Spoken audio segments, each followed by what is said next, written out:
시청자 여러분 안녕하세요. 아침엔입니다.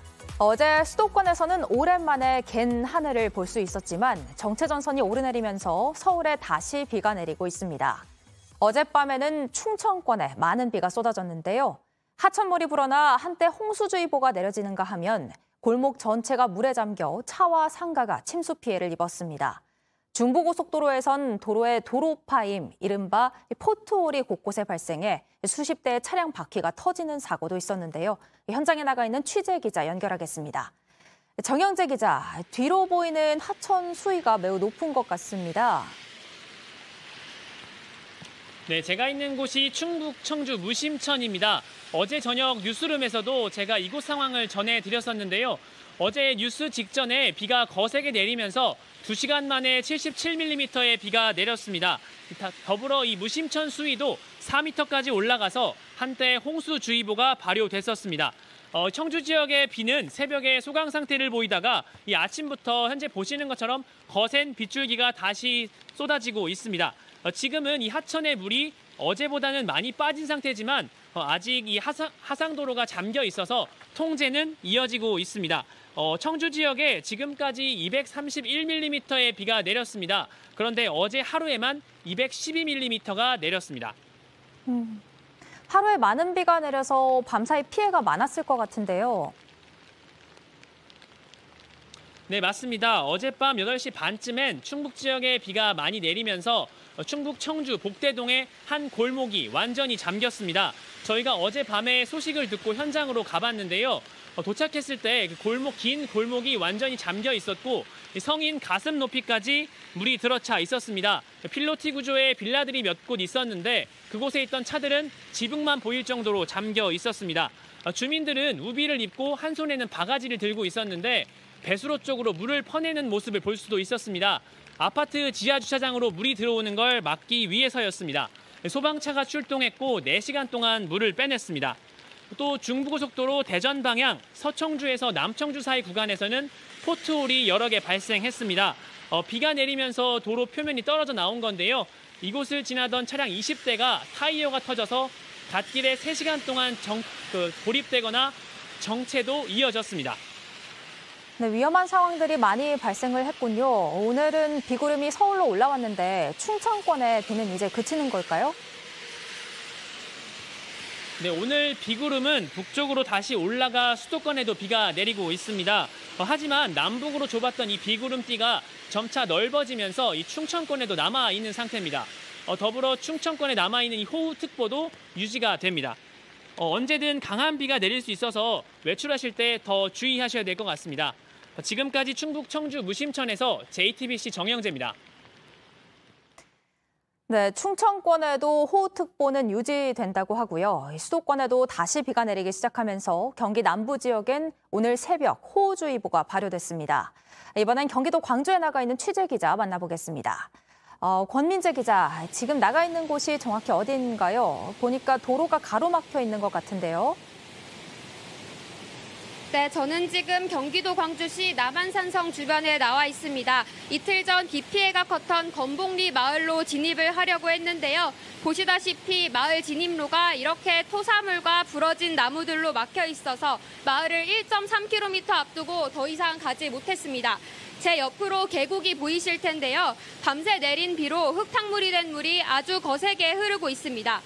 잦아들었던 비가 오늘 새벽 다시 거세지면서 이곳 광주엔 호우주의보가 내려진 상태입니다. 이미 한번 고립이 됐던 마을이라고 들었습니다. 오늘 비로 주민들 걱정이 더 클 것 같습니다. 이 상황이 좀 어떤가요? 네, 이 마을은 지난 8일 한 차례의 폭우로 고립이 된 적이 있습니다. 18시간 동안 고립이 됐었는데요. 어제 저희 취재진이 마을을 찾았을 때 토사물과 휩쓸린 물건들로 마을이 널브러져 있었습니다. 폭우의 흔적이 복구되기도 전에 다시 비가 내리고 있는 겁니다. 한 차례의 폭우로 피해가 컸던 만큼 주민들도 지금 현재 마을 회관에 모여서 긴장의 끈을 놓치지 못하고 있다고 합니다. 저희가 마을에 들어가지 못하다 보니 안에 있는 주민과 통화를 했는데요. 한 주민의 목소리 들어보시겠습니다. 밤새서 긴장은 났죠. 비가 오니까. 뭐 사태가 난 상태에서 땅은 젖어 있고 비는 밤새 들어오고 그러니까 이제 불안에 떨고 잠들은 못 주무셨겠죠? 비가 잦아들지 않아서 걱정인데 아직도 피해가 복구되지 못한 곳이 이곳 말고도 더 있죠. 네, 이곳 광주에서 급류에 실종됐던 2명은 아직까지 발견되지 않아서 여전히 수색 중입니다. 산사태로 막힌 용인-서울 고속도로 하산훈 터널도 아직 복구가 되지 못했습니다. 기상청에 따르면 경기 남부엔 오늘도 천둥과 돌풍, 번개를 동반한 비가 내릴 예정인데요. 수도권은 이번 주 내내 많은 비로 지반이 약해져 있기 때문에 산사태의 위험을 수시로 확인하셔야겠습니다. 지금까지 경기도 광주에서 JTBC 권민재입니다. 여기저기 피해가 큰 상황인데요. 서울에선 실종자 수색 작업이 본격적으로 이루어졌습니다. 사흘 전 강남역 인근 맨홀에 빠졌던 남매 중에 남성이 숨진 채 발견됐고 함께 실종된 여성은 아직 찾지 못했습니다. 여도현 기자의 보도입니다. 서울 강남도로 한복판에 맨홀 뚜껑이 열려 있습니다. 굴착기가 줄을 아래로 내리고 구조대원들이 작업을 벌이고 있습니다. 지난 8일 밤 맨홀에서 실종된 남매 가운데 남성이 발견된 겁니다. 사고가 난 맨홀로부터 1.5km 떨어진 곳이었습니다. 당시 2사람은 비가 쏟아져 근처 아파트로 대피했는데 다시 길을 나섰다가 맨홀에 빠졌습니다. 집에 오는 길에요. 물이 많이 차서 차가 그쪽으로 갈 수 없었고 마침 진동이 너무 있어서 또 아파트 앞에다가 세워졌어요. 그래서 아파트 안에 잠깐 있다가 다시 나가신 거예요? 실종자 가족은 도심 한복판에서 어떻게 이런 일이 벌어질 수 있냐고 했습니다. 있을 수가 없는 거예요. 그러니까 사람이 지나가다가 말이 안 돼요. 10명 중에 한 명이 속 빠진다. 그건 도로가 그렇게 되면 안 되잖아요. 경찰과 소방에 따르면 당시 50대 여성이 먼저 빠지고 곧바로 40대 남성도 빠진 것으로 전해졌습니다. 반포철로를 따라 수색을 하던 소방당국에 이틀 만에 남성이 먼저 발견됐습니다. 안에서 발견됐습니다. 특수구조대가 직접 현장 내부로 들어가서 그 수색 중 발견을 하였습니다. 당시 강남에선 맨홀 뚜껑이 열려 시민들이 빠지는 일이 속출했습니다. 이쪽으로 물이 전부 다 쏠리니까 사람이 지나가다가 이제 밑에가 안 보이니까 빠지게 된 거죠. 그래서 다른 분들이 이제 건져가지고 제가 지나가다가 보고 신고를 드린 거고요. 하수관 내 물이 가득 차오르며 수압을 이기지 못해 뚜껑이 열리는 건데 도로가 물에 잠겨 있다 보니 보이지 않는 겁니다. 사고를 막기 위해선 우선 맨홀들에 대한 조사가 필요합니다. 어느 지역의 맨홀들이 수압을 가장 많이 받을 가능성이 있다. 그런 부분들을 먼저 좀 조사를 하고. 전문가들은 특히 취약한 맨홀의 경우 표지판을 따로 설치하거나 열렸다가 다시 닫히는 맨홀로 교체할 필요도 있다고 강조했습니다. JTBC 여도현입니다. 인명피해는 계속 늘고 있습니다. 지금까지 11명이 숨졌고 실종자는 2명이 더 늘어 8명이 됐습니다. 강원도 강릉시 야영장 등에선 불어난 하천물에 교량이 잠겨 야영객 약 100명이 고립되기도 했습니다. 이어서 유미애 기자입니다. 강릉시 왕산면 대길이의 한 야영장입니다. 출입 교량이 하천물에 완전히 잠겨버렸습니다. 100명 가까운 야영객들이 갇혔는데 근처 3km 떨어진 곳에서도 추가로 5명 정도가 고립된 것으로 전해졌습니다. 위험한 상황은 아니지만 강릉시는 하천 수위를 낮추기 위해 도암댐에 수문을 닫는 방안을 검토 중입니다. 앞서 어제 오전에도 강원도 영월군의 야영장 출입 교량도 잠기면서 150여 명이 고립되는 등 휴가철 야영객들의 주의가 필요해 보입니다. 계속된 비로 인명피해도 갈수록 늘고 있습니다. 중앙재난안전대책본부는 지금까지 사망 11명, 실종 8명 발생했다고 밝혔습니다. 실종자가 2명 늘어난 건데 200mm가 넘는 폭우가 쏟아진 강원도 원주에서 벌통을 살피러 간 노부부입니다. 헬기까지 동원해서 수색을 벌였지만 아직까지 행방을 찾지 못하고 있습니다.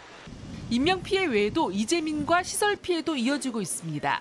이재민은 서울과 경기 지역에서 570세대, 720여 명 나왔고 이들은 대부분 학교와 체육관 등에서 머무르고 있습니다.